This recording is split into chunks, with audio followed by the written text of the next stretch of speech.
Hey Troglodytes, welcome back to another edition of Trogly's Guitars.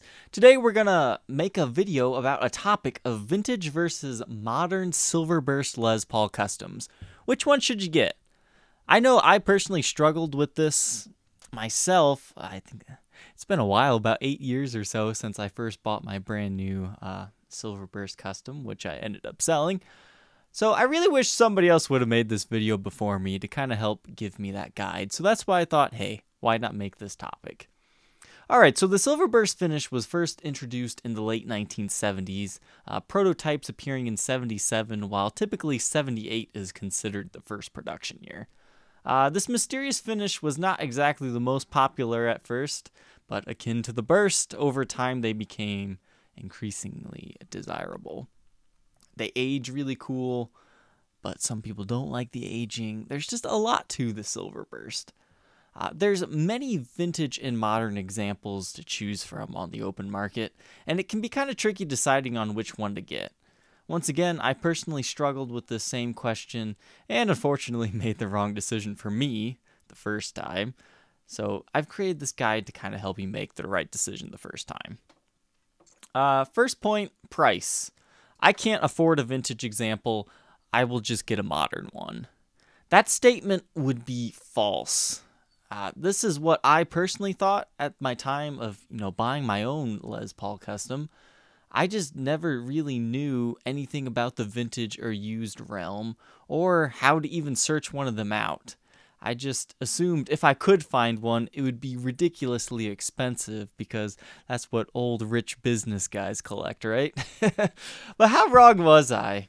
If you look at an older example from the 70s or early 80s, and if you think it's more expensive, it's not. You're really wrong. In fact, most times they're very similar in price, sometimes even cheaper. Players grade vintage ones go for just about the same as used modern ones, where a brand new one today from Gibson direct price rivals pristine condition vintage examples. So don't let this common misconception fool you from getting the guitar that you're actually meant to get. Another topic I wanted to go over here, along with price, is investment potential. Whether you view a guitar purchase as an investment or not, it is. You just kind of got to think about resale value down the road should you have to sell the guitar. Buying a new one versus pristine vintage, I'm talking mint condition stuff, things that haven't aged at all. As with any new purchase, the item will experience depreciation as soon as it leaves the dealer when you buy a new one. I know when I purchased mine, it was around $4,000. So your $4,000 Les Paul custom, once you walk out the door, is worth about $2,000 to $2,800. And so that's about $1,000 worth of depreciation just because you took it out of the store. Had you had purchased a pristine collector's grade edition of a vintage example and you paid the same amount, it's going to be worth roughly the same. Now, you might have to discount it some to get it to sell, because $4,000's pretty top dollar, but it's still a little bit more easier to sell because the vintage ones have more desire behind them. There's a larger buyer pool, per se. 'Cause once again, I purchased my Silverburst custom. I paid, I think it was around $3,600 after tax. But when I went to sell it, I was shocked at all of the uproar at my $3,200 price originally. A lot of people just thought that was insane. It took a while, and on eBay, I ended up netting $2,100 for that guitar. So that's a $1,500 loss, which that was back when I was stocking shelves at a grocery store. That's quite a huge loss. I mean, I probably could have gotten more for the guitar, but at that point, I was an individual seller, not a dealer. I didn't know how to list the guitar properly. My photos were pretty crappy, and my description was lacking. I'll teach you guys how to sell your guitar in a future video. The next one is just buying used in general. I was trying to compare apples to apples on this one, pristine vintage versus brand new. So now we're going to talk more player grade older ones and used modern ones. So buying used is definitely the way to go when it comes to money. Now, if you're a clean freak, you don't want somebody else's germs on your guitar, by all means, go new. But once again, you'll have depreciation. So there are a lot of under the bed, never played examples of modern guitars for great prices to be had. Currently at this time that I'm making this video, a great condition used modern Silverburst custom ranges from $2,300 to about $3,000, depending if it's a private dealer, private seller or a dealer. A vintage example in clean condition runs anywhere from 26 to around 32 is what they generally sell for. So yes, there are outliers in the data. You can get a really good deal, or you're going to pay more for a really nice example. But these are the general price ranges that I see. The vintage ones, though, in my experience, typically get more interest and sell quicker. So that is something to keep in mind. So when it comes to used, it doesn't quite matter as much looking at those numbers, whether you get a modern or a vintage one. If you're not sure yourself, maybe try, one of each. Get one, sell it. You might lose a few $100s, but as long as you buy smart, you don't have to worry. Find the guitar that's right for you. Or buy two of them on credit, return the one you don't want. Something else to consider is the feel and playability of the guitar. This is perhaps the most important factor to consider. An old used guitar is going to feel a lot different in your hands compared to a brand new one. And this is something that really hit me on my brand new Silverburst back in the day. The neck is what I'm going to go over here first. Some people do prefer that nice new glossy finish on the back of the neck, but generally people consider it to be sticky and it kind of inhibits your playing. So a used vintage example is going to have that initial sheen already worn off. And then it's going to have that nice worn in feel that really gives the neck a more natural, smooth feel to it. And personally, I think the guitar it feels a little bit more alive as far as like vibrating. That also varies example to example. Yeah, and some people call that complete hogwash, but I'm calling it as I see it. Another thing is that I've come to face the fact that I'm a hobbyist guitarist. I run an online guitar shop and I enjoy it, but I've never been quite happy with my playing skills, so I'm not necessarily a professional player if you're feeling me. So I prefer these used vintage guitars because somebody's already went in and kind of wore that example in, because I don't play enough to get my guitars to that level. So if you're kind of a hobbyist, but you like a really nice feeling worn in guitar, I would definitely suggest checking out the vintage examples. Something I ran into with my brand new Les Paul Custom was it was too clean to play. The thing was in mint condition, and I was just scared to touch it. And that's, once again, inhibiting play. A used and or vintage example is going to have play wear already, so you don't quite have to be as scared about it.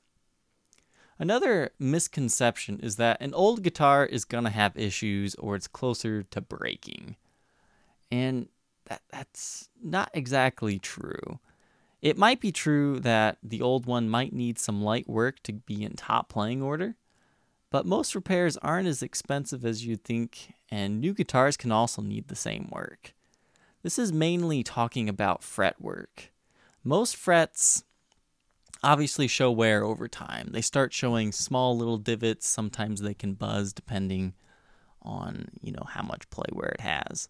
Something else is the modern examples are going to have slightly taller frets, where the vintage ones, if they haven't been refretted already, are going to have lower, wider frets, which honestly I think they're quite comfy. But a refret really isn't as expensive as people think it is. They can run anywhere from $200 all the way up to like $900 if you want to keep the nibs, but I would just suggest a standard refret.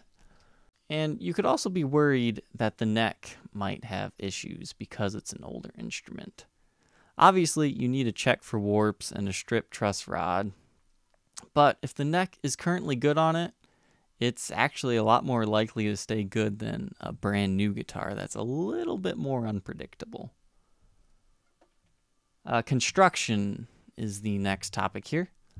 Pre-1983 examples of a Silverburst, give or take a few months in those years, are going to have a maple neck, which results in more snappier tone. Modern Silverbursts are going to have mahogany necks, unless it was like one of those. I guess I'm not even sure if that 70s reissue of the Silverburst got maple or not. And another thing to consider is the fretboard type you want. Gibson stopped using ebony around 2010, 2011 or so. So if you really want an ebony fretboard, get a pre-2010 or a vintage example, because all ones after that date are going to have rich light fretboards, which is a man-made material, but honestly, it feels pretty close to ebony in my experience. Something else to consider is that the pre-83s are going to have a volute on the back of the neck, which is a little bump at the back of the headstock, which was put there not only to look classy, but to kind of support the headstock a little bit more. But modern examples, unfortunately, don't have that feature. I'm a huge fan of volutes. Another thing to consider is neck profiles. The vintage examples typically have thinner necks on them, more of a true 60s profile, whereas most current production ones have just a little bit more. I'm not going to call them 50s styled necks, but they're more towards that medium than the super thin 60. Another thing to consider is how important is the silver finish to you. The nature of the Silverburst finish makes it darken/turn green over time. If a pristine Silverburst finish is important to you, a modern example will probably fit you better, or a refinished vintage example, but that's opening a whole nother can of worms. So, if you love that evil hue that they turn to, you're a fan of, I think it's Adam Jones with Tool, then you're probably going to want to go for that vintage one, because they've already aged that beautiful vintageness. But if you're looking for that pristine example, you might want to consider a new one. So all in all, I hope this video at least showed you some interesting photos between a vintage example and an older example. And while I'm not going to tell you which one's the better one, my personal preference is an older one. If you ever need to sell it, it's going to be easier to sell at a higher price, because the demand for, nice clean vintage examples of Silverbursts have gone through the roof lately. Asking prices can get quite crazy just because of the finish. And I personally find that they just feel and play better. So for me, I sold my modern Silverburst for a vintage one. But, there's also other people that did the opposite. So I hope you guys enjoyed this video. It's a little different as what you're used to on this channel, but I'm kind of hoping to do more videos in this style. So feel free to subscribe, like, comment, tell me if you liked it. If not, we can just stick to some guitar tours. All right, Troglodytes, we will catch you next time.